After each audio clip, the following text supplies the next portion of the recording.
nakilala kasi akong Nigerian. Naglalaro online. Tapos, pinalo ako sa IG.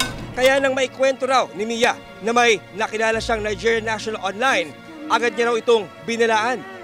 Sino-sino na lang yung mga nakikilala mo? At saka tingnan mo tong foreigner na yan. Sigurado ka ba na matino yan?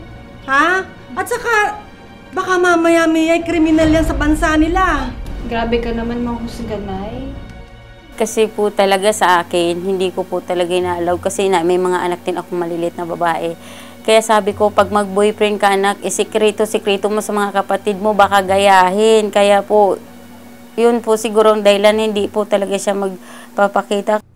Hanggang sa ang usapan online ng dalawa.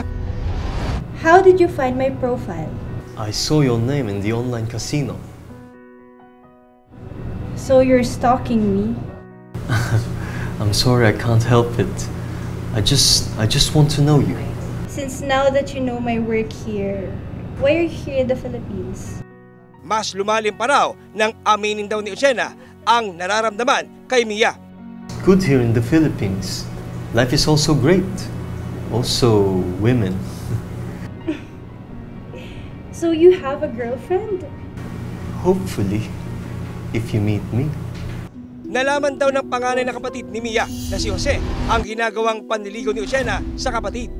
Nung hinatid ko po siya nung kumukuha siya ng NBI, sabi ko lang po, kilala mo ba yun? Sabi ko, wag po siyang basta-basta sasama sa mga hindi niya pa masyadong kilala.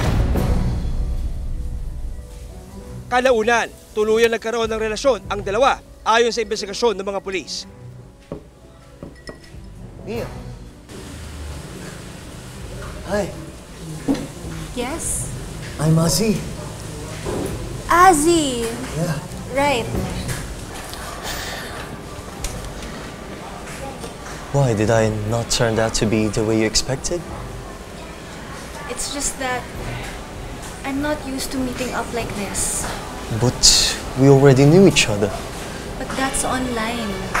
Ang hindi alam ni Mia, isang matinding panganib pala ang nag-aabang sa kanya.